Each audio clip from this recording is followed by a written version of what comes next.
तुम्हारे चरणों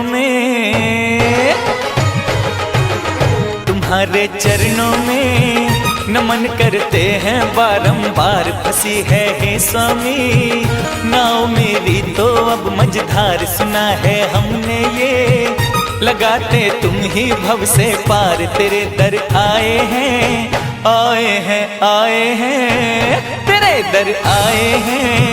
तुम ही मेरे हो पालनहार। ओ जिनवर रे ओ प्रभुवर रे हो जिनवर रे हो प्रभुवर रे।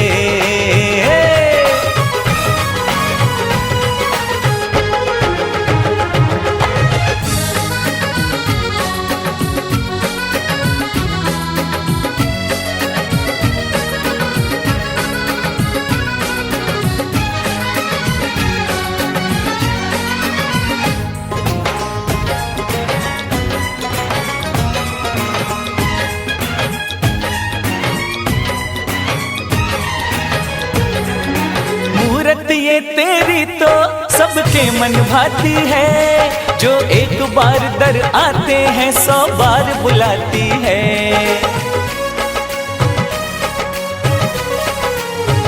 निराली महिमा है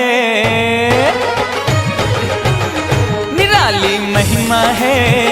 प्रभु साचा तेरा दरबार। भरी सबकी झोली आस लेकर जो आते द्वार। मिटा के कष्ट सभी पशु भी कर दीने भव पार। घटा दो मेरा भी घटा दे मेरा भी। प्रभु कुछ तो कर्मों का भार। जिनवर रे ओ प्रभुवर रे ओ जिनवर रे ओ प्रभुवर रे।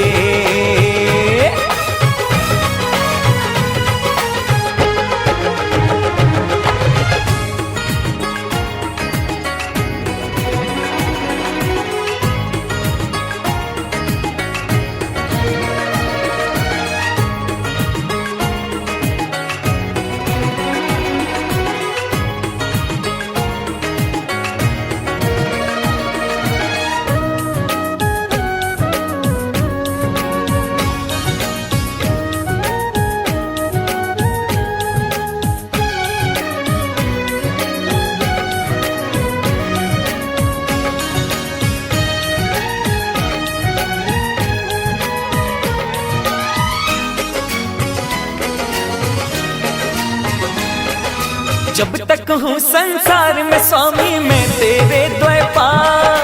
रखूं हृदय में नित्य सुपावन मेरी ये फरियाद। समझ के दुनिया को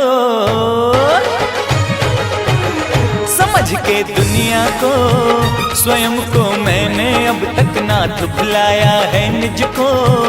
यही है स्वामी दुख की बात। सभी को देख लिया प्रभु मैंने आजमा के। आज नहीं तुम बिन कोई यहाँ तुम बिन कोई नहीं तुम बिन कोई।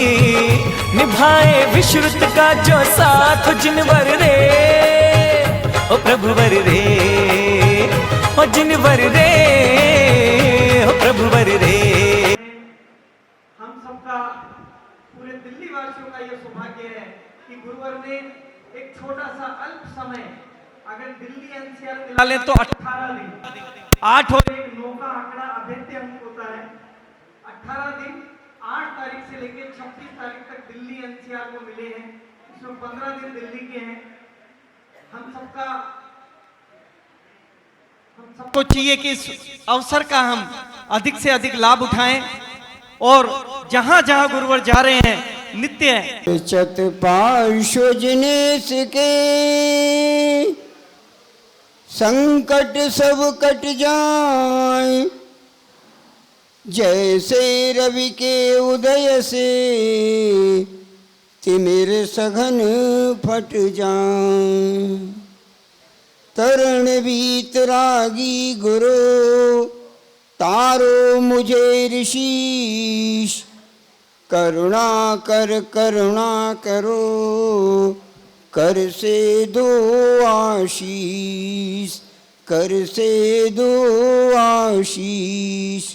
मूलनायक पार्श्वनाथ भगवान की, महावीर भगवान की, चंद्र प्रभु भगवान की, शांतनाथ भगवान की, 2400 तीर्थंकर भगवान की, द्वादशांग जन्माणी माता की, उत्कृष्ट सिंह निष्कृता साधना मौददी बादत गौरव तपाचार्य तपोश्रमणी दीक्षा गुरु आचार्य श्री प्रसन्न सागर महाराज की, उपाध्याय स्वामी मूर्ति श्री पीयूष सागर महाराज की।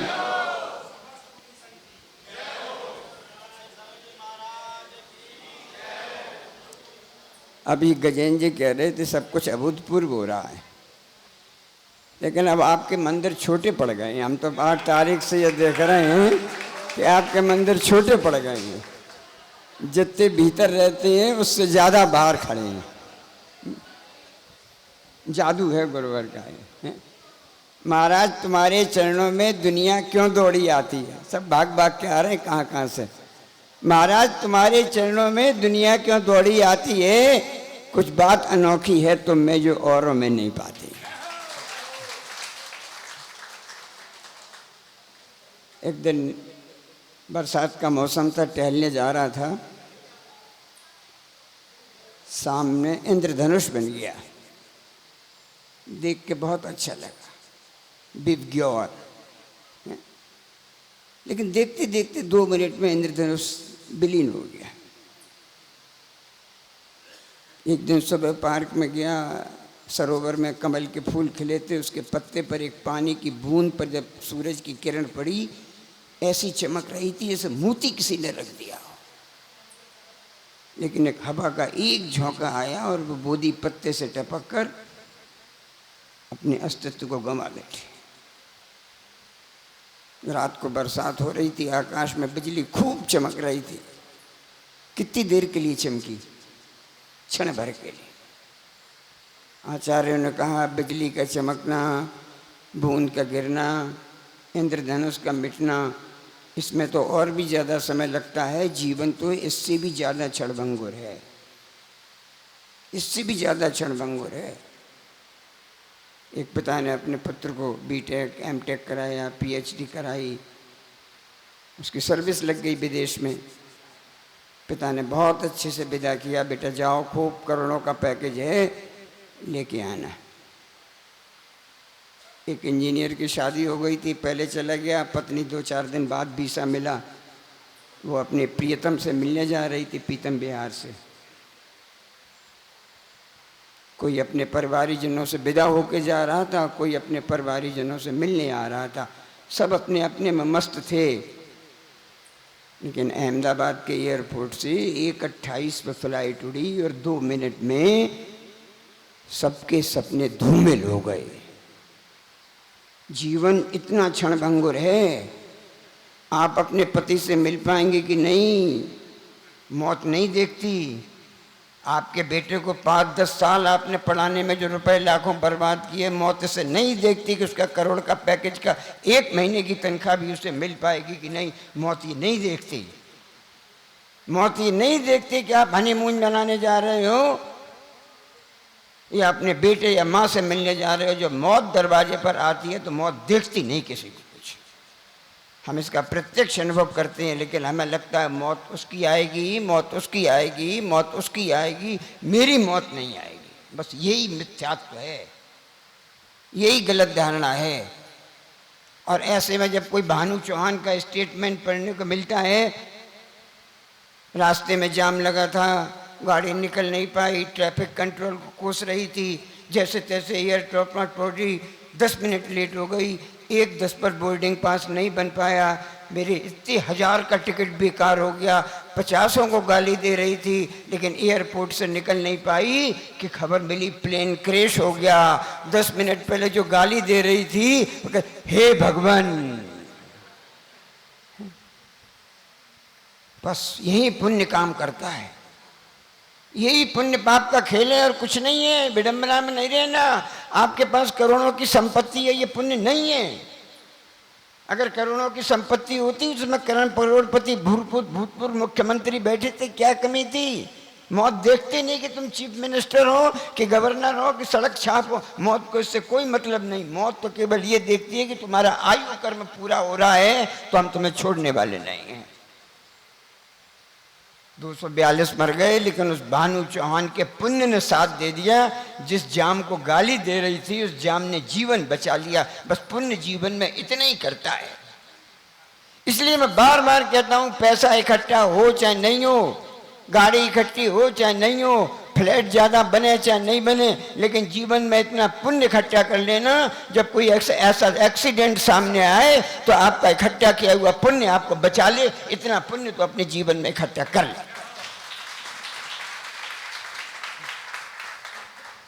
और ये पुण्य केवल बातों से इकट्ठा नहीं,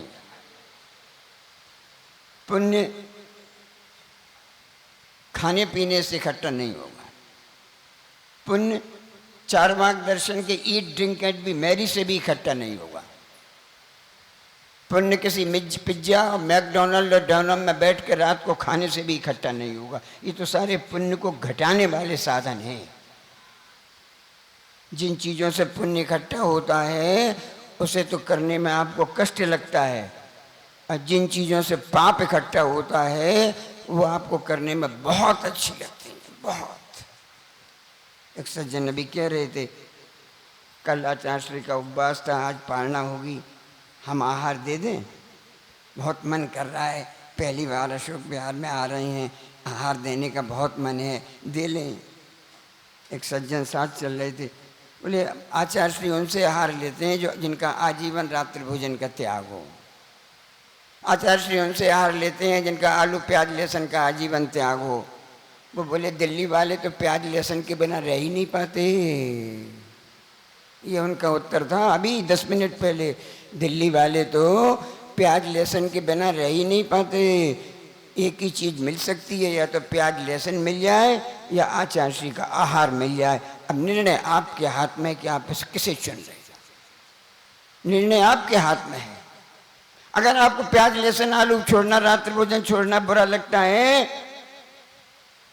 आप जैनी तो हो लेकिन नकली जैनी हो, असली जैनी नहीं। अगर आपका रात्रि भोजन का त्याग है, आपके पास नित्य देव दर्शन है, आपके पास पानी छानने की विधि है, अगर है तो असली जैनी हो, और नहीं तो आप नकली जैनी हो। नोट दोनों चलते हैं बाजार में, नकली भी चलता है असली भी चलता है, लेकिन जिस दिन पकड़ में आ जाता है उस दिन ऐसे फाड़ के फेंक दिया जाता है। याद रखना, जब तक पुण्य साथ दे रहा है तब तक नकली जैने उगते बही हुए भी जिंदगी चल रही है, लेकिन कल जैसी घटना के साथ जिस दिन पुण्य का भंडार खत्म हो जाएगा और पाप उदय में आ जाएगा, उस दिन क्या विद्या सागर और क्या प्रसन्न सागर, कोई आपको रोक नहीं सकता आपके पतन के मार्ग में।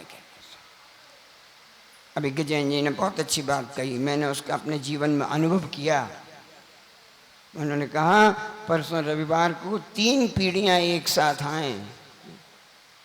त्रिलोक जी, घर में 3 पीढ़ियां मिलना मुश्किल दिख रही हैं, मिलना दिख रही हैं। माँ बाप अकेले रह रहे, घर में कोई खिलाने वाला नहीं है। बेटा मैं न्यूयॉर्क में सर्विस कर रहा है और पोता किसी स्कूल में पढ़ रहा है, क्योंकि रुपया बहुत है ना अपने पास। लाखों की टिकट खरीद सकती हैं, करोड़ों की फीस दे सकती हैं। आप फूब दो, आप अपने बेटे को 20 लाख की गाड़ी दो या 1 करोड़ की गाड़ी दो, मुझे इससे कोई मतलब नहीं। आप उसकी शर्ट 50,000 10,000 की खरीदो, 2 लाख की डायमंड की अंगूठी पहनाओ, मुझे इससे कोई मतलब नहीं। लेकिन उसकी एक बर्थडे पर या एक एनिवर्सरी पर उसे 1000-2000 की धोती लाके बांधना सिखा देना, जिससे वो परसों अभिषेक कर सके। आप धन के वैभव में इतने अंधे हो गए हो, इतने मुतमस्त हो गए हो, इतने पैसे का गरूर आपके सिर पर चढ़ गया है, पैसे का गरूर, कि आपके बेटे और पोते को अभिषेक की धोती बांधना नहीं आती, नहीं आती। आपने सब सिखलाया, उसे ये नहीं सिखलाया। आपने ये नहीं सिखलाया कि किसे बंदामी की जाती है और किसे नमोस्तु की जाती है। कल एक बेटा आया, बंदामी महाराज जी, यानी उसकी माँ ने ये सिखाई नहीं पाई कि आरिका माता को बंदा में कहती है, महाराज जी को तो नमस्तु कहती है। मुझे बेटे का दोष नहीं लगता, जब कोई बेटा या बेटी ऐसे गलत आके बोलती है।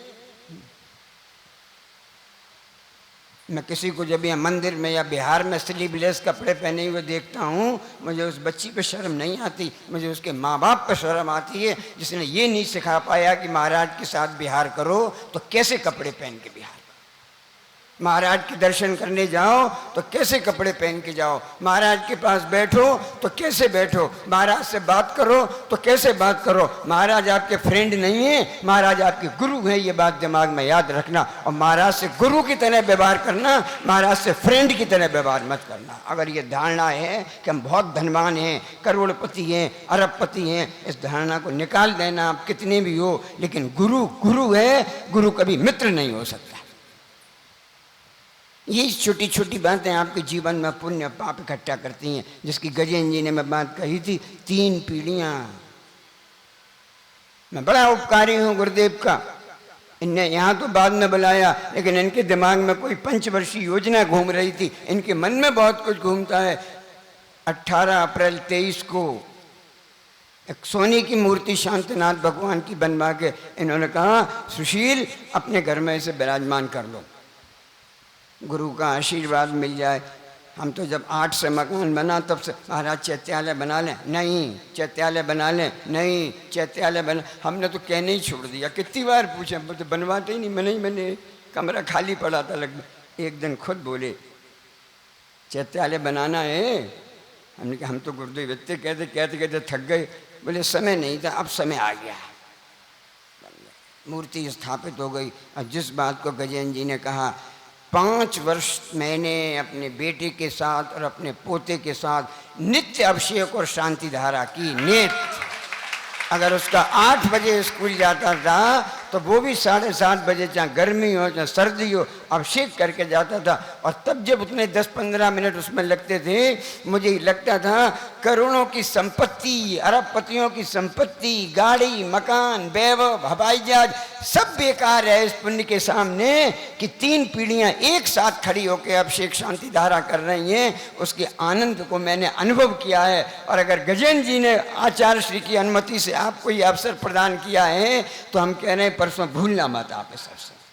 अगर बेटा बाहर हो तो आज फोन करके बुला लेना, पोता किसी स्कूल में हो परसों तो छुट्टी, या बाहर से भी बुला लेना। लेकिन जीवन में याद रखना, ऐसा मौका कभी दोबारा आएगा नहीं। कोई दूसरे आचार्य कोई दूसरे करवा सकते हैं, लेकिन वहाँ चतुर्विद संघ मौजूद नहीं होगा कि आचार्य भी हो, उपाध्याय भी हो, प्रवर्तक भी हो, निर्यापक भी हो, मुनि भी हो, आर्यका भी हो, क्षुल्लक और क्षुल्लका भी हो। ये वो संत हैं जिनकी तपस्या हिमालय से भी ऊंची है। ये वो संत हैं जिनमें सागर में जैसे रत्न, इनमें रत्न परे बड़े हैं। और इस सैंपल रूप में 14 रत्न यहाँ मौजूद हैं। अकबर के तो 9 रत्न थे, इनके तो 14 रत्न अपने सामने बैठे हैं यहाँ। ऐसे रत्न, महारत्न हैं ये। इनमें सिंह जैसा पराक्रम है तो इनमें हाथी जैसी मस्त मस्त चाल भी है। और आपका सौभाग्य है कि विश्व का सर्वश्रेष्ठ तपस्वी आपकी आंखों के सामने मौजूद है। यह आपका पुण्य है और मैं आपके पुण्य की अनुमोदना करता हूं। लेकिन पुण्य खर्च तो हो रहा है बराबर। 8 तारीख से दिल्ली में आए तब तक बराबर ATM कार्ड लगा रहे हो उसमें, मशीन में, सब पुण्य खर्च तो हो रहा है बराबर। ATM कार्ड लगाते जाओ और अकाउंट में रुपया जमा मत करो तो एक दिन क्या लिख के आ जाएगा, अनसफिशिएंट बैलेंस। अनसफिशिएंट बैलेंस। भैया पुण्य खर्च बहुत हो रहा है, उससे ज़्यादा पुण्य को इकट्ठा कर लेना। और पुण्य इकट्ठा करने के लिए आपके साधन है। हम नहीं कह रहे, कुंद कुंद आचार्य ने लिख दिया, दानम पूजा सावे धम्मो अण सावयो तीर्ण बिना। अरे सार में आचार्य स्पष्ट लिख दिया क्या काम, दान और पूजा। लेकिन पैसे वाला दान नहीं। महाराज कितने चाहिए, 1 करोड़ ले जाओ, 4-5 आदमी लगा लो चौकी में, तो अपना आहार बनवाते रहना। 1 करोड़ का चेक हम हर महीने, ये दान नहीं है। इस बुलावे में मत रहना कि इस पैसे से दान हो जाएगा और पैसे से आहार दान का पुण्य मिल जाएगा। सवेरे 5 बजे उठ के चौके में लगना पड़ेगा। जिन नियमों का वर्णन किया उनका त्याग करना पड़ेगा, अपने हाथ से आहार बनाना पड़ेगा और अपने हाथ से आहार देना पड़ेगा। जब कोई राजा श्रेयांश जैसा अपने पूर्व में आहार रखता है, आदिनाथ के 1 साल उपास के बाद उसे स्वप्न याद आ जाता है कि मैंने श्रीमती के जीव में किसी जंगल में भी आहार दिया था, और आहार की सारी विधि याद आ जाती है। आज अगर इनके हाथ में आहार रख रहे हो तो पता नहीं ये भी जिस ब्रह्म कभी आदिनाथ जैसे तीर्थंकर बनेंगे तो आप भी राजा श्रेयांश जैसे आहार देने वाले बन सकते हो, अगर आज आहार दोगे तो इफ इन बट मत लगाओ। धर्म का पहला मार्ग है सम्यक दर्शन, और सम्यक दर्शन में पहला है आज्ञा सम्यक। तो 10 भेद हैं सम्यक दर्शन की, उसमें पहला भेद है आज्ञा सम्यक। जो शास्त्र में लिखा है, no discussion, no argument, no question, no objection, nothing, only you have to do, you have to do, only you have to do. बस रात्रि भोजन छोड़ना है, रात पानी छान के पीना है, मंदिर जाना है, कोई क्वेश्चन नहीं, कोई आर्गुमेंट नहीं। जैन कुल में हुए तो करना पड़ेगा। एलकेजी की बात है ये, तो एलकेजी की, आप तो उसी में फेल हो रहे हैं अभी। उससे ऊपर चढ़ जाओ, पहले क्लास में आ जाओ तो देव पूजा, गुरुपास्ति, स्वाध्याय, संयम, तपा, दानम, चेती, गृहस्था नाम, ये तो फर्स्ट क्लास की बात है। आप तो एलकेजी तो पास करके दिखाओ पहले, और पहला क्लास भी पार कर लो, गृहस्थ के षडावश्यक हो जाएं। तो उमा स्वामी ने तत्वार सूत्र में लिख दिए श्रावक के 12 व्रत, नाम ही नहीं मालूम होंगे, अभी पूछें तो मालूम ही नहीं। महाराज के 28 मूल गुण देख लेंगे तब आहार देंगे, महाराज के 28 गुण देख लेंगे तब नारियल चढ़ाएंगे, महाराज के 28 गुण देख लेंगे तब धोख करेंगे। 28 मूल गुण के नाम मालूम है, सो तो नहीं मालूम। अपने 12 मूल गुण मालूम है, सो तो नहीं मालूम। न अपने 6 गुण मालूम, न 12 मूल गुण मालूम, न 28 मूल गुण मालूम। एक वाक्य रख लिया 28 मूल गुण होंगे तो आहार देंगे। कुंद कुंद ने केवल 4 बातें कह दी, चम्मच चक्कर में पढ़ना 28 की, केवल 4 बातें कह दी। नग्नत्व होना चाहिए, शरीर पर कपड़े हैं तो गुरु नहीं, जिसके शरीर पर कपड़े हैं वो कोई आध्यात्मिक सतगुरु हो ही नहीं सकता, वो कोई गुरु हो ही नहीं सकता, आचार्य हो ही नहीं सकता। पहली शर्त दिगंबरत्व होना चाहिए। दूसरा शर्त कह दी शरीर संस्कार से रहित होना चाहिए। कोई टैटू नहीं बना हो, कोई माला नहीं पड़ी हो गले में, कोई हेयर स्टाइल बढ़िया नहीं हो, नहीं कुछ नहीं, नग्नत्व, शरीर संस्कार से रहित। तीसरा कह दिया केश नोच होना चाहिए, और चौथा कह दिया हाथ में पिच्छी होनी चाहिए।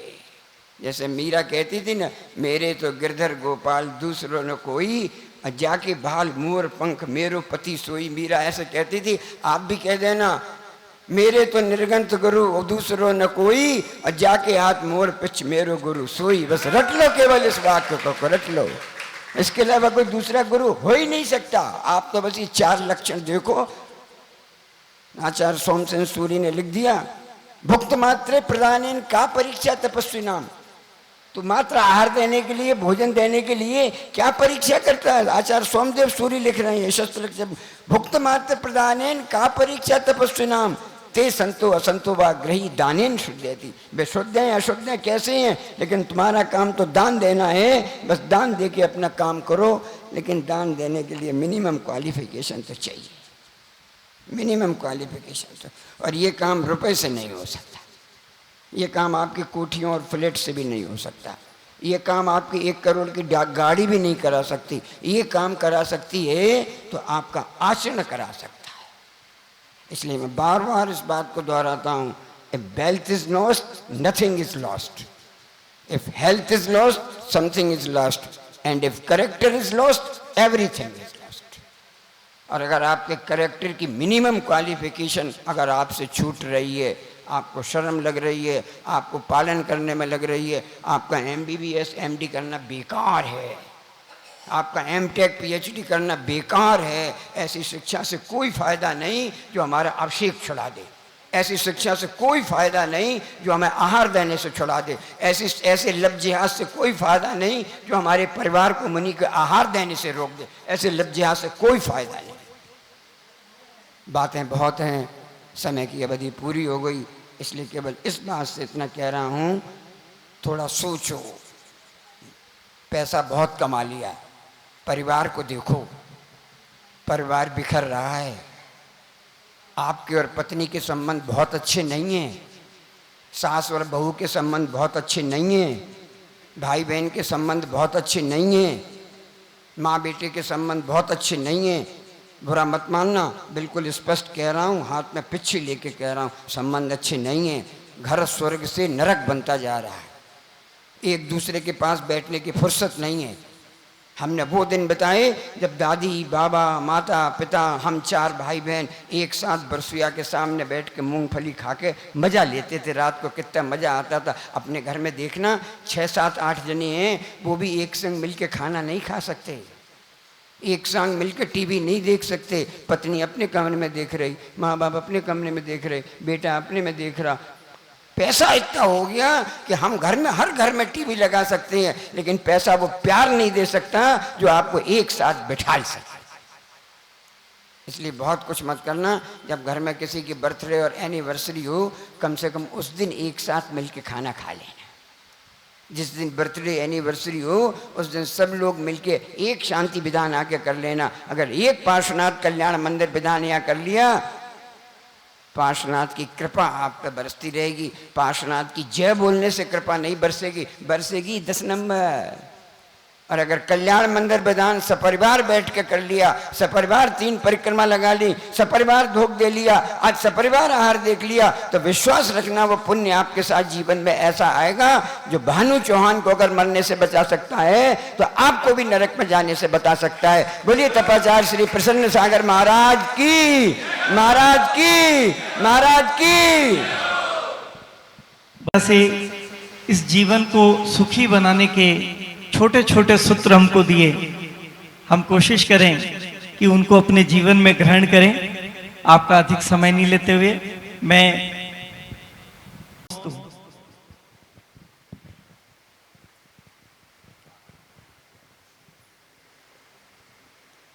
अपने दोनों हाथों को जोड़ें। पहले हम बोलेंगे फिर आप बोलना। ओम नमः सिद्धेभ्यः,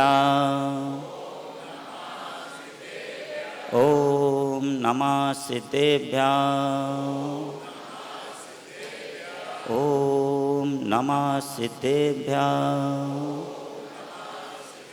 बोलिए अनंत अनंत सिद्ध परमेष्टि भगवान की। उत्सघर्रम पासम पासम वंदामि कम गणमुक्कम विसर्विष्णुनाशम मंगल कल्याण आवासम। बोलिए उपसर्ग विजेता विघ्नहर चिंतामणि पार्श्वनाथ भगवान की। बोलो जिन शासन के नियंता भगवान महावीर स्वामी की। बोलो चाय चक्रवर्ती आचार्य श्री शांति सागर जी महाराज की। बोलिए आचार्य श्री वर्धमान सागर जी महाराज की। बोले परम पूज गुरुदेव तपस्वी सम्राट आचार्य श्री सन्मत सागर जी महाराज की। बोलिए परम पूज गुरुदेव वात्सल दिवाकर पुष्पकीर्ति प्रणेताचार्य पुष्पदंत सागर जी महाराज की। अभी आनंद नहीं आ रहा, जय बोलना तो पूरे आनंद के साथ दोनों हाथ ऊपर करके बोलना। अभी सहज सागर जी महाराज साहब कह रहे थे ना कि उसका पुण्य उसको बचा करके ले गया, वो धन्यवाद देने लगा। कभी कोस रहा था, कभी थैंक्स बोल रही थी वो, और वो एक व्यक्ति बच गया। आखिर पुण्य ही तो आया। वीतरागी प्रभु आए या ना आए, लेकिन गुरुदेव का अंतर्मना का आशीर्वाद जरूर आपको दुखों से बचा के ले आएगा। इसलिए जय घोष पूरे आनंद के साथ में लगाना।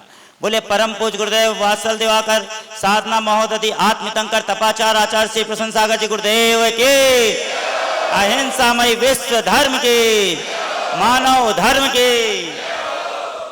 आप सबके भीतर जो दिव्य प्रेम रूपी शक्ति विद्यमान है उसे मैं नमन करता हूँ।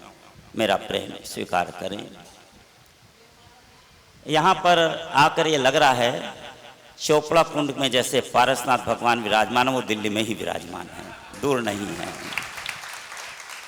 वहाँ के ताले अंतर्मना की मौन साधना के बाद अक्षय तृतीया के दिन खुले थे, लेकिन यहाँ पर भक्तों के दिल अंतर्मना के आगमन से खिल उठे। सभी शब्दों का अर्थ मिल सकता है, परंतु जीवन जीने का, जीवन का अर्थ जीवन को जीकर ही दिया जा सकता है, और संबंधों का अर्थ संबंधों को निभा कर ही दिया जा सकता है। बहुत महत्वपूर्ण है प्रभु पारसनाथ से और कुछ ग्रहण करना या नहीं करना, परिवार में तुम्हारे अनबन है या नहीं है वो अपनी जगह, सबसे मित्रता कर लेना, मित्रता नहीं हो सकती तो शत्रुता मत करना। याद रखो, ए इंग्लिश अंग्रेजी का पहला अक्षर कौन सा है? ए। पहला अक्षर होते हुए भी उसने कितना धैर्य रखा होगा। स्पेलिंग लिखिए, ONE1 TWO2 THREE FOUR 4, ऐसे 1000 तक लिखना। ए का उल्लेख सीधे 1000 में आया, अर्थात उसने धैर्य रखा तो 1000 में शामिल हो गया। तुम भी धैर्य रखोगे तो हजारों में शामिल हो जाओगे। बहुत कठिन काम है धैर्य को रखना, पैसेंस रखना। आने की जल्दी, जाने की जल्दी, आगे निकलने की जल्दी, जल्दी से छू लें, जल्दी से नमन कर लें। क्या करें, दिल है कि मानता नहीं। आखिर वो चुंबक ही तो है, जीव है कि अजीब चुंबक? जीव है कि अजीब? अजीब है, चुंबक है। लोहे को घसीट लेता है, वो भी अजीब है। जब चुंबक लोहे को घसीट लेता है अजीब अजीब को, तो अंतर्मना आपको घसीट ले, तो इसमें कौन से आश्चर्य की बात। बस उनको देखते ही दिल है कि मानता नहीं, तुरंत दौड़ पड़ते हैं। लेकिन यदि उसमें थोड़ा धैर्य बनाए रखें तो आपको चरण छूने का भी आनंद आएगा, नमन का भी आनंद आएगा। वो जल्दबाजी नहीं करते। आपने देखा नहीं, वो महिला रास्ते से आरती का थाल लिए दौड़ती हुई चली आ रही थी। गुरुजी ठहर गए, तुम इतनी दूर से आ रही हो, रुक गए। यदि तुम उनकी तरफ 10 कदम चलोगे तो वो तुम्हारी तरफ जरूर आ जाएंगे, 100% आ जाएंगे। लेकिन धैर्य तुमको रखना पड़ेगा। आज का व्यक्ति धैर्य नहीं रखता, आपाधापी का जीवन है, बहुत कठिन है अपने आप को संभालना। 3 बातें कह रहा हूँ। पहली बात पैसेंस, धैर्य का होना। दूसरी बात पोलाइटनेस, आपके जीवन में विनम्रता है या नहीं, अपना आकलन करना। माता पिता के प्रति, बड़े भाई के प्रति, छोटे भाई के प्रति, देवर भाभी के प्रति, जेठानी देरानी में, ननद भौजाई में, परिवार में आपस में विनम्रता है या नहीं। ऐसा तो नहीं कि बाहर तुम मुस्कुरा रहे हो और अंदर कोर्ट कचहरी चल रही है। तुम अपनी संपदा बताना भी नहीं चाहते हो। प्राइवेसी, तीसरी चीज। प्राइवेसी किससे रखते हो तुम प्राइवेसी? अपने परिवार वालों से, अपने माता पिता से, अपने गुरु से, अपनी समाज से। लेकिन तुम प्राइवेसी नहीं रखते हो उस वकील से। पूरी प्रॉपर्टी उसको बता देते हो कि मेरे जाने के बाद तुम उसको बता देना, और कल को न बताए तो तुम्हारा विश्वास किस पे है? तुम्हें अपने बच्चों पे भी विश्वास नहीं। बच्चे गाड़ी चला सकते हैं, अभी अभी तुम्हारे यहाँ नई मर्सिडीज गाड़ी आई है, लेकिन तुम उसकी चाबी अपने बच्चों को नहीं दोगे। जो तुम्हारे यहाँ परसों ड्राइवर आया था ना, तुम उसको कह दोगे सुनो जरा संभाल के ले जाना, इसको छोड़ आना। तुम्हें उस ड्राइवर पर भरोसा है, लेकिन तुम्हें अपने संतानों पर भरोसा नहीं है। इसीलिए रिश्तों में रस नहीं है। याद रखो, तर्क भले ही करो परंतु तकरार मत करो, क्योंकि अगर तर्क करोगे तो तुम्हारी बुद्धि की धार तेज हो सकती है, लेकिन तकरार करोगे तो रिश्तों में दरार आ जाती है। इसलिए तकरार से बचो। पारसनाथ ने यही तो किया, उन्होंने कभी तकरार नहीं की।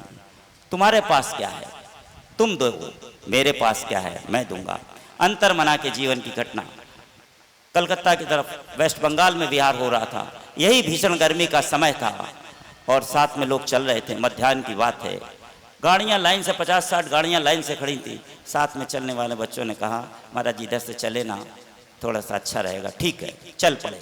अचानक गाड़ी में बैठे एक व्यक्ति ने पान की पीक उनके ऊपर थूक दी। थोड़ा आगे बढ़ गए थे। बच्चे चिल्लाए महाराज जी उसने देखो क्या किया। क्या हुआ? किसी ने थूक दिया। कहाँ? कमंडल लिया, जल डाला। कहाँ है? ठीक है, उसको उतारो। नहीं नहीं ठहरो, आशीर्वाद। अरे आप उस पर नाराज नहीं हो रहे? अरे उसके पास जो है वो देगा। मेरे पास समता है, प्रेम है, मुस्कान है, आशीर्वाद है, मैं उसको वो दूंगा। तुम्हारे पास क्या है? समता की, धैर्य की प्रतिमूर्ति है अंतर्मना। तो अपने जीवन में पैसेंस रखना, पोलाइटनेस रखना और प्राइवेसी रखना। किस चीज की प्राइवेसी? तुमने जो अच्छे कार्य किए उनको तुम प्रकाशित मत करो, बल्कि जो तुम में भीतर बुराइयां हैं उनको उजागर कर दो कि मैं इतना खराब व्यक्ति हूं, मुझसे सब अच्छे, ये अपनी डायरी में लिख लेना, तुम्हारा कार्य ठीक हो जाएगा। आओ रिश्तों में रस को लेके आए, तर्क नहीं करें, नहीं तो तकरार हो जाएगी, इसलिए अपने जीवन को संभालें। अभी इतना ही। घड़ी की सुइयां अपनी अवधि को पूरा कर रही हैं। आपने सुना, अनुग्रहित हूँ, आपके भीतर बैठे परमात्मा को नमन करता हूं। 2 शब्दों में गुरुवर के प्रति अपना निवेदन करना चाहते हैं नानक चंद। बोले श्री पार्श्वनाथ भगवान की, श्री पार्श्वनाथ भगवान की, महावीर स्वामी की, महावीर स्वामी की, आचार्य श्री प्रसन्नशंकर महाराज की, आचार्य प्रसन्नशंकर महाराज संघ की, आचार्य प्रसन्नशंकर महाराज की। सभी से निवेदन है कि हमारा बड़ा सौभाग्य है अब अशोक विहार का, जिसके के अंदर हमारे महाराज श्री ने हमारी विनती स्वीकार की। टाइम बहुत थोड़ा दिया है, लेकिन फिर भी इसमें हम पुण्य आपको मिलेगा, ऐसी बात नहीं। जो भी यहाँ पर महाराज श्री के यहाँ बैठे हैं, दर्शन कर रहे हैं, उनको पूरा पूरा पुण्य मिलेगा। अपनी शक्ति के अनुसार जो भी आप ले सको उसका मतलब लो। महाराज जी से विनती करो कि मतलब और आगे हमें सामने दें, लेकिन वो देंगे नहीं, क्योंकि बड़ी मुश्किल से यही समय मिला है, तो इनका बहुत बहुत मतलब धन्यवाद है। और सभी से निवेदन है, आप मतलब जो है यहाँ पर कुछ इच्छानुसार कल सवेरे तक महाराज श्री हैं, इनसे मतलब दर्शन करके चरणों में और अपना पुण्य कमाओ। इसके अलावा प्रोग्राम बता दें। बंधुओं, समय अपनी गति से बढ़ रहा है। मैं आप सभी से निवेदन करूंगा, अपनी विनती गुरुवर के चरणों में जोरदार रखें, दोनों हाथों को पुनः श्रीफल बनाएं, गुरुवर के चरणों में नमोस्तु बोलें। हे गुरुवर नमोस्तु, नमोस्तु, नमोस्तु भगवान। हमको अपनी मंगलवाणी से उद्बोधन देकर कथार्थ करें। नमोस्तु भगवान।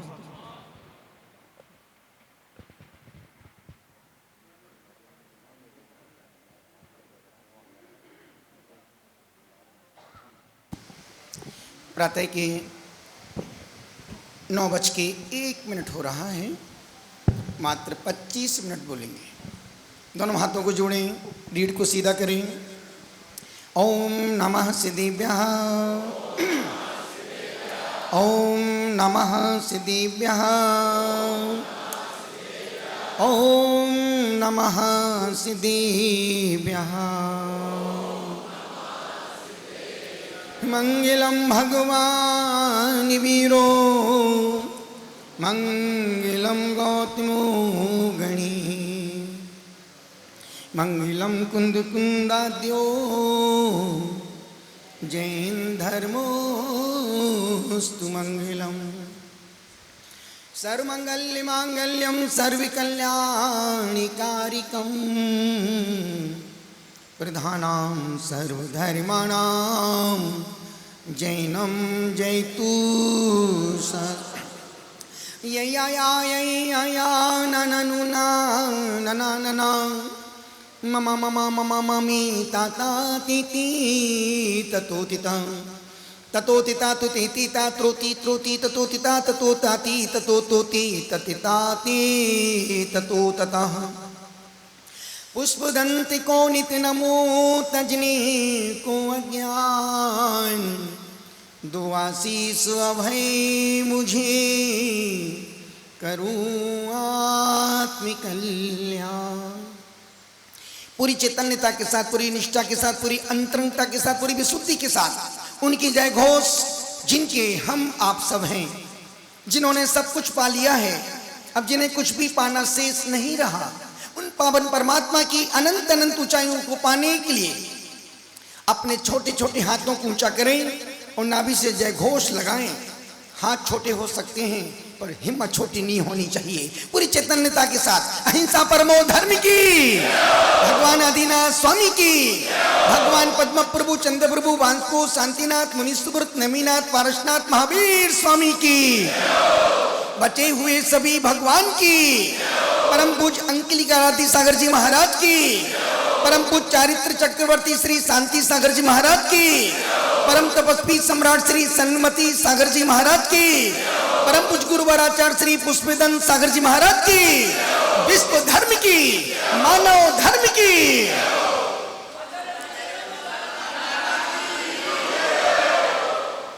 प्यारी प्यारी भव्यात्माओं, कुंद कुंद स्वामी ने एक बहुत प्यारा सूत्र दिया है सबत सुंदरो अप्पा।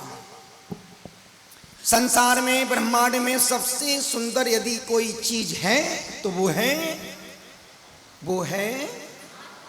है किसकी? पड़ोसी की नहीं, खुद की।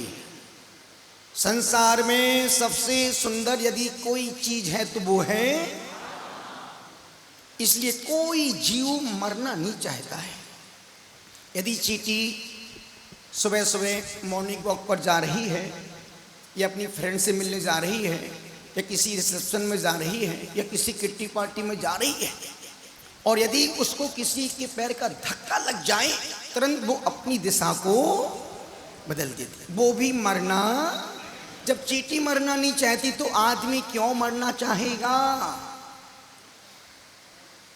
अपन रोज पढ़ते हैं जीवन है पानी की बूंद कब मिट जाए रे। इस सत्य को हर व्यक्ति जानता है, पर मानता कोई भी नहीं है। ये हमारी माताएं बहनें रोज कहती हैं जीवन है पानी की बूंद कब मिट जाए रे। और अभी आम का सीजन चल रहा है, देखना भी महीने 2 महीने में आम का अचार 1 साल का बना के रखेंगे, क्योंकि जीवन है पानी की बूंद। और अचार आम का 1 साल तक बरनी में भर के पैक करके 1 साल तक हम खाएंगे। क्यों? जीवन है पानी की बूंद। जीवन के कड़वे सच को हर व्यक्ति जानता है, पर दिल से मानता कोई भी। अभी बरनी जी ने कितना प्यारा गीत गाया, सब दिन एक से नहीं होते और सब के दिन एक से नहीं होते। महाराज साहब ने कितनी गहरी, कितनी छोटी बात कही। चूंकि ये वक्ता विद्वान हैं, ज्ञानी हैं, इनका 10-20 मिनट में पेट नहीं भरता है। इनको चाहिए पूरा 1-1.5 घंटे का समय, और उतना समय तुम्हारे पास है नहीं।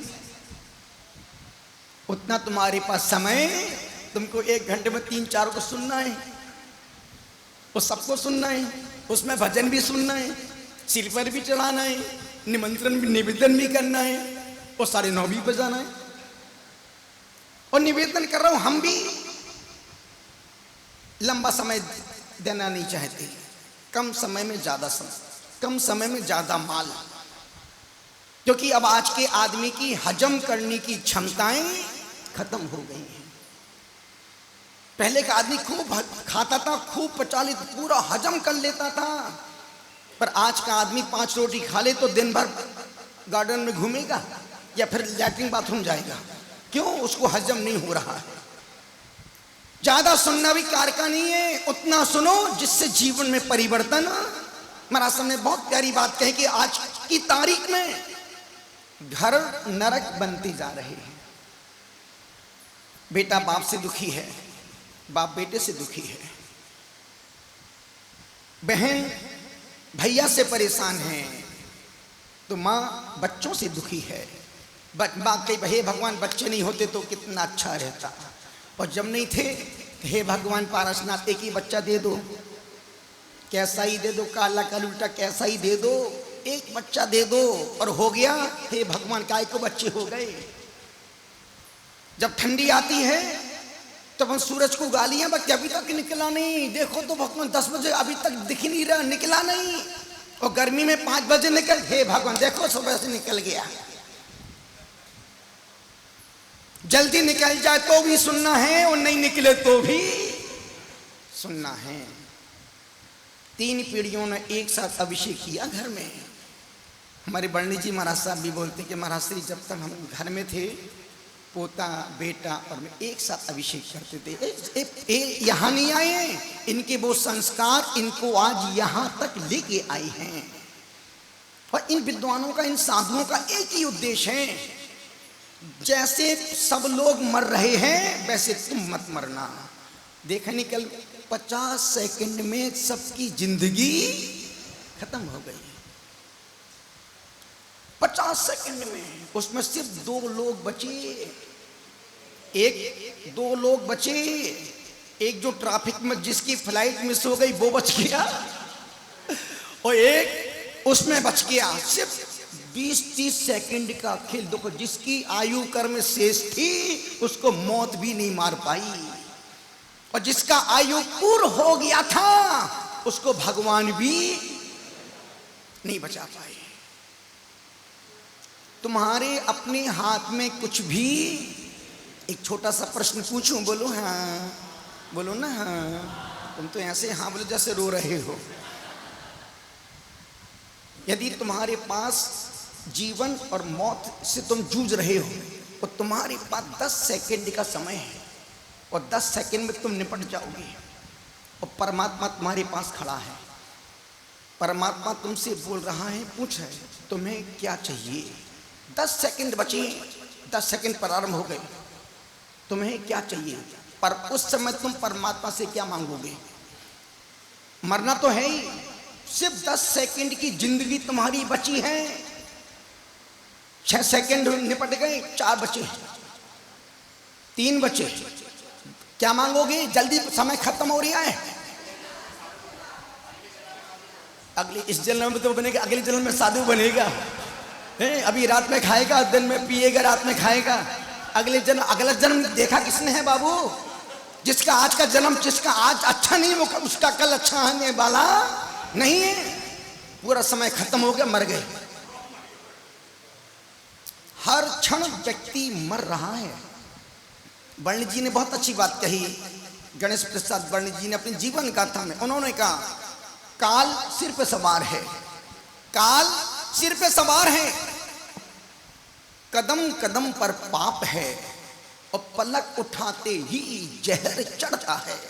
जब तक आंखें झुकी हैं कोई विकल्प, कोई विकार नहीं है। जरा सी पल के ऊपर उठती हैं, अपनी पराई दिखने लगते हैं। इस्माइल चेहरे पे कोई परिचित आ जाए कि तुरंत यूं हो जाता है, कोई विपरीत आ जाए, मिनटों में चेहरे की इस्माइल इस्माइल में बदल जाती है। इस्माइल और इस्माइल, कोई अपना आ जाए, इधर इधर बैठ जा बैठ जा, और दूसरा कोई दूर जाओ, जगह नहीं है, कहाँ बीच में तू घुस रही है।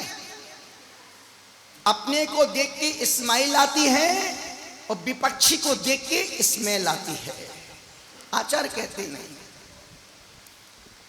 बहुत कठिन जिंदगी है, हम बड़े सौभाग्यशाली हैं। अति कठिन काम है मनुष्य भाव का मिलना, उससे कठिन काम है अहिंसा संस्कृति में रहना, उससे भी कठिन काम है भगवान की शरण मिलना, उससे भी कठिन काम है गुरु के पास में बैठना, उससे भी कठिन काम है भगवान की गुरुओं की वाणी का सुनना।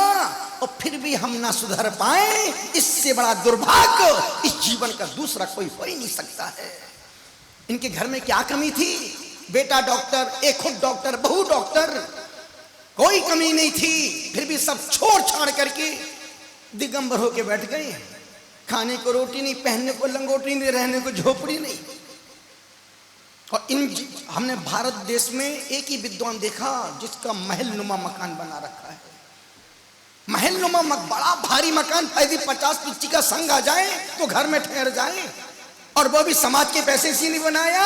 खून पसीने की मिलेगी तो खाएंगे, नहीं तो यारो हम भूखे ही सो जाएंगे। एक वो योग्य सुयोग्य विद्वान है जिन्होंने सब कुछ कमा के सब कुछ छोड़ दिया। क्यों? मौत छुड़ाए, मैं खुद छोड़ के जाऊंगा। आप छोड़ के जाना चाहते हैं या दे के जाना चाहते हैं? फंसना तुमको ही है। मधु, प्रकाश कहां गया? छोड़ के जाना चाहते हो या लेके जाना चाहते हो प्रकाश? या बैंड बजा के देना चाहते हो? निवेदन कर रहा हूं, छोड़ के, दुनिया छोड़ के मर रही है बाबू।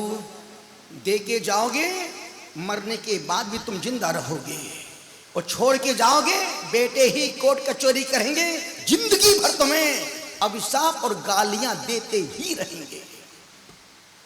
छोड़ के जाना है तो मूर्ख हो, दे के जाओगे समझदारी का काम कहलाओ। जब हम 557 दिन की कठिन साधना के लिए समय शिखर के पर्वत पर गए, पूरी मेंटली प्रिपेयर तैयार होके गए थे, कहीं लौट के नहीं आए तो आगे की व्यवस्था, पूरा पत्र लिख लिया था, यदि कभी कुछ हो जाए तो मेरा पूरा भार।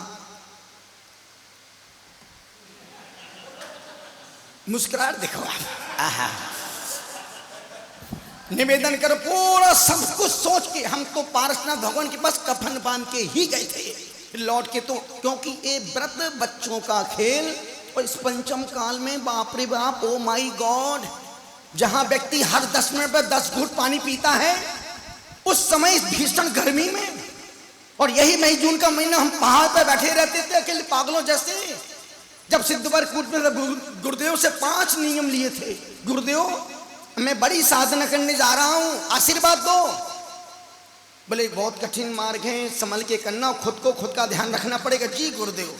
तो गुरुदेव सामने 5 बुराइयां छोड़ दी। गुरुदेव हम एसी का उपयोग नहीं करेंगे, गुरुदेव हम तिलक नहीं लगाएंगे, गुरुदेव हम मौली नहीं बांधेंगे, गुरुदेव हम चटाई पर नहीं सोएंगे, और गुरुदेव हम पक्के फ्लैश में लैट्रिन बाथरूम नहीं जाएंगे।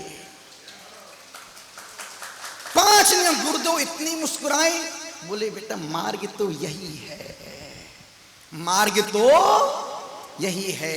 आपका प्रश्न होगा महाराज ये तो यहां एसी चल रहा, फिर आप बैठे। मेरा नियम है, तुम्हारा नियम नहीं है।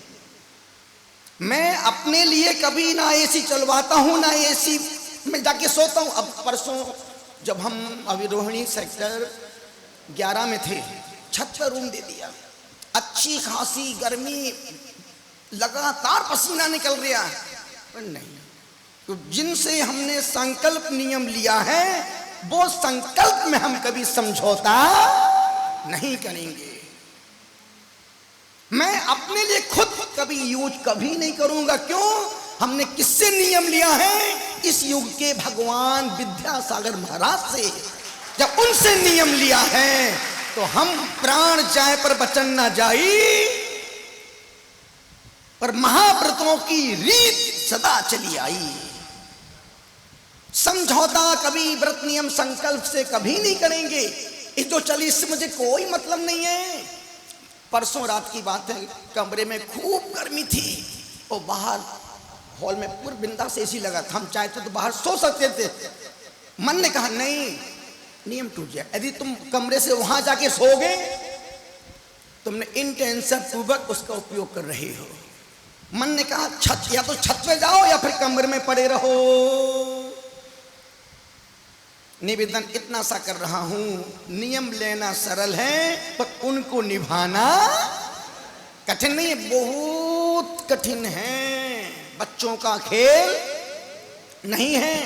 निवेदन कर रहा था, 10 सेकंड का समय, जीवन और मौत से तुम जूझ रहे हो, परमात्मा पास में खड़ा है और परमात्मा पूछ रहा है, बोल तुम क्या चाहते हो? उस समय तुम भगवान से क्या मांगोगे? अगले जन्म में दीक्षा लेगा, साधु बनेगा। देखो हद कर दी ईमानदारी की। और इस जन्म को नहीं सुधारोगे तो अगला जन्म सुधरने वाला। एक जेब कतरे ने हमसे पूछा कि गुरुदेव मेरा भविष्य क्या? हमने बेटा तुम्हारा व्यापार क्या है? बोल मैं जो रोज जेब काटता हूं, चोरी करता हूं। हमने तेरा भविष्य तू जेल जाएगा, जिस दिन तू पकड़ा जाएगा उस दिन तू जेल जाएगा। अब कल क्या होगा भूल जाओ, मौत के बाद मेरा क्या होगा इस बात पर चिंतन करो। जो 150-200 लोग एक झटके में जिनकी जीवन की लड़ाई कल पढ़ रहा था, एक फैमिली जिसका अब सोचो कितनी माओ का, जिसका एक ही बेटा था, एक ऐसी महिला जिसका पति था पर कोई नहीं था उसका, वो उसमें निपट गया। एक पूरी फैमिली, एक बिटिया, एक बेटा, माँ और पिता एक साथ चौरों के चौरों मिनटों में निपट गए। किसने क्या कर लिया? क्या कर लिया? उनके करोड़ों की संपत्ति ने। जो इस बात का अहंकार कि मेरे पास इतना है, मेरे पास इतना, तेरे पास पगली तेरे पास कुछ नहीं है, सिर्फ अहंकार के। वो तुम्हारा अहंकार ही तुमको पतन में ले जाएगा। संसार पूछता है तुम्हारे पास क्या है, संसार पूछता है तुम्हारे पास क्या है, और धर्म पूछता है तुम्हारे साथ क्या है। परमात्मा संसार पूछेगा तुम्हारे पास क्या है, 2 मकान, 3 मकान, 5 मकान, इतनी जमीन, इतना व्यापार, संसार पूछेगा। पर धर्म पूछता है तुम्हारे साथ क्या है। और मैं पूछ रहा हूं तुम्हारे पास मरने के बाद तुम्हारी व्यवस्था क्या है? यही जो आज का जीवन जी रहे हो।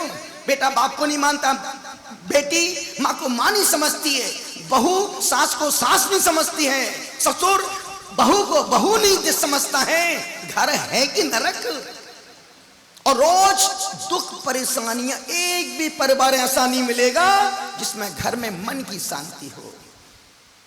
देवरानी जेठानी में आपस में क्लेश, संक्लेश, तू अच्छी है तो क्यों और बुरी है तो क्यों। क्या जीवन जी रहे हो? क्या कमी तुम्हारे पास? फिर भी तुम्हारे पास सब कुछ होने के बावजूद भी तुम दरिद्री का जीवन जी रहे हो। यहां कुछ भी नहीं है, फिर भी सम्राट की तरह मुस्कुरा रहे हैं। थोड़ा मुस्कुराना बाबू, सम्राट की तरफ इस मुस्कुराहट देखो, सम्राट की तरह कुछ भी नहीं होने के बाद भी बच्चों जैसा भोलापन है, बच्चों जैसा निश्चलता है। इसमें कोई कपट नहीं, कोई स्वार्थ नहीं, कोई मायाचारी नहीं है। तुम्हारी मुस्कुराहट में तो वो भी सब कुछ हो सकता है, पर साधु की मुस्कुराहट में, साधु की नजरों में न विकार है न मुस्कुराहट में कोई पाप है। यदि तुमको कोई लेडीज देख के मुस्कुरा दे, किसी जैन साहब को, फिर देखो पदम जी, यदि कोई मुस्कुराए 2-3 बार देख के तो उसके मायने बदल जाएंगे। और यार बार बार देख के मुझे मुस्कुरा रही है, पर यहां दिन भर लोग देख के मुस्कुराते हैं। किंचित मात्र भी मन में न विकार का, वासना का भाव नहीं आता है। निवेदन इतना सा कर रहा हूं, सब दिन एक से नहीं होते और सबके दिन। वो यदि ट्रैफिक में नहीं फंसती, उसकी फ्लाइट मिस नहीं होती तो वो भी निपट गई होती। निवेदन कर रहा हूं, मौत हर पल अपने साथ चल रही। इसलिए हमेशा बोलता हूं, नींद छोटी मौत है, मौत बड़ी नींद है। जब बड़ी मौत आती है तो पूरे कपड़े बदल दिए जाते हैं, उसमें लेटा दिया जाता है, लेके चले जाते हैं। नींद छोटी मौत है। जब आप रात में सोने जाते हैं, नाइट ड्रेस, नाइट सूट पहनते हैं, वो क्या है? कफनी तो है। पलंग क्या है? तुम्हारा संस्कार है। खुद अपने अपने वस्त्रों को पहना, अपने आप सूट पहन लिए, नाइट ड्रेस पहन लिया, और जाके लेट गया। अब तुम्हारी कल हो और ना भी हो। वो नाइट सूट नहीं है, वो कफन है, कफन जिसकी तुम अभी से तैयारी कर रहे हो। बड़ी मौत की, बड़ी नींद की तैयारी कर रहे हो। आचार्य कहते हैं, नींद छोटी मौत है, मौत बड़ी नींद है। इसलिए निवेदन कर रहा हूं, 3 पर कभी ज्यादा भरोसा मत करना। समय पर, श्वास पर और पुण्य पर। पुण्य में सोने की चैन कभी भी लोहे की हथकड़ियां बन सकती हैं बाबू। श्वास कभी भी किसी की कहीं भी रुक सकती है, और कभी भी समय किसी का भी बदल सकता है। समय, श्वास और पुण्य आज तक किसी के सगे नहीं हुए हैं। देखा नहीं बड़े बड़े बाबाओं को जो तिहाड़ जेल में बैठे, मिनटों में अंदर पहुंच गए। सोने की, पुण्य की सोने की चैन कब लोहे की हथकड़ियां बन जाएं, हम कुछ कह नहीं सकते हैं। इसलिए जिंदगी में पूरे संग जब भी जो साधु साधु प्रवचन करते हैं, सिर्फ एक ही इंटेंशन, एक ही पूरे प्रवचन का गोल होता है, तुम्हारे जीवन में कुछ आना चाहिए। अभी हमारा गजेंद्र महाराज कितने अच्छे अंदाज में, लहजे में कह रहा था। और बाकी में दिल्ली, मुझे वैसे मैं शहरों से बहुत कन्नी मारता हूँ। पता नहीं, हम ना समाज में जाने का मन करता है, ना समाज के लोगों से मिलने का मन करता है, ना देखने का मन। क्यों? मेरी कोई अपेक्षाएं बिल्कुल भी नहीं है। तुम सोचो गुरुदेव मुझे बुलाएंगे, मुझसे चर्चा करेंगे, दिमाग से निकाल देना। दूर दूर तक इस संघ में ना चंदा चिट्ठा होता है, ना कोई योजना है, ना कोई गिरी, ना कोई गिरा, ना कोई फंडा, ना कोई योजनाएं। इन संपूर्ण विकल्पों से रहित संत है प्रसन्न सागर महाराज। ना कल की चिंता है और ना आज की फिक्र है। जिसने संपूर्ण जीवन वीतराग परमात्मा को सौंप दिया हो, अब वो क्यों विकल्प लेके बैठे। समय के 1 घंटे, 1.25 घंटे कैसे निकलता है पता ही नहीं चलता है। क्यों? यदि विकल्प होंगे तो। और ध्यान रखना, कोई भी दूध का धुला हमारे विकल्प समाज नहीं है, हमारा विकल्प तीर्थ नहीं है, हमारे विकल्प योजना नहीं है, हमारा विकल्प है संघ का अच्छे से निर्वहन, क्योंकि हम संघ के नायक हैं।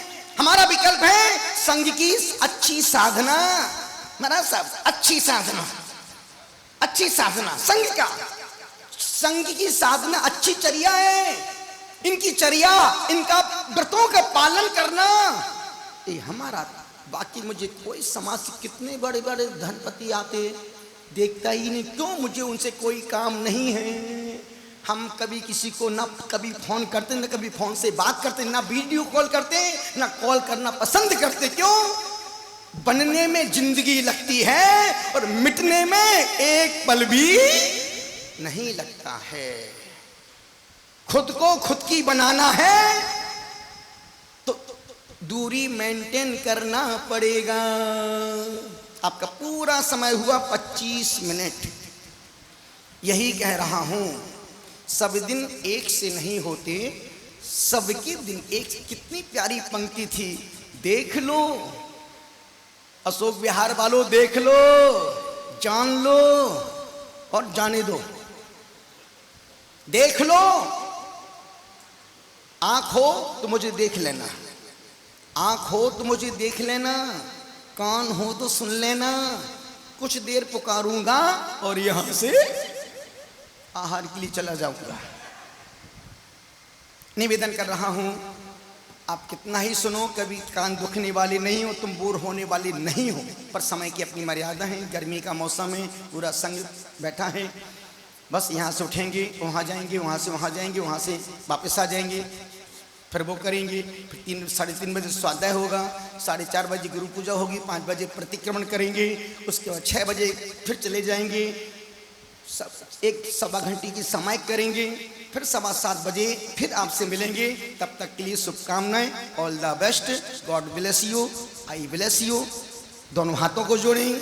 इतना ही का सबत सुंदरो अप्पा, आत्मा मरता नहीं है। और सबसे सुंदर संसार में कोई चीज है तो वो है किसकी? पड़ोसी की नहीं, खुद की आत्मा से। इसलिए कोई व्यक्ति मरना, यदि कोई व्यक्ति एक्सीडेंट में कुचल जाए, हाथ पर सब टूट जाए और उसकी सांस चल रही, उससे कुछ मरना है नहीं, मुझे बचा लो, मैं पड़े पड़े, वो व्यक्ति भी मरना, क्योंकि आत्मा तो मरता ही नहीं है। इसलिए निवेदन कर रहा हूं, आपसे अनुरोध कर रहा हूं, अब ये मत सोचो कल क्या होगा, अब ये सोचो मौत के बाद मेरा क्या होगा। आंख खुली, सपना गया, आंख लगी, अपना गया, और आंख मुदी, दफना गया। बस यही जिंदगी है। जीवन है पानी की बूंद, कब मिट जाए रे। दोनों हाथ जोड़े, बोले, जिन वाणी के ज्ञान से सूझे लोकालोक, सो वाणी मस्तक नमो सदा देत हूँ ढोक। हे जिन वाणी भारती तो जपो दिन रेन, जो तेरा शरणा गहे सो पावे सुख चैन। 9 बार नमो का। इस बार तरुण सागर हम तीर्थों पे रहना पसंद करते हैं, पर गुरुवर के जो परम गुरु भक्त थे उन्होंने निवेदन किया, और गुरुवर के मन में पता नहीं क्या आया कि उन्होंने 15 दिन हम लोगों की आत्मा के कल्याण के लिए दिए। वो 15 दिन हमको जी लेने हैं जिंदगी के। ये अद्भुत है, हमारा अचीवमेंट है कि गुरुवर दिल्ली पधारे हैं। एक एक क्षण हमको जीना है।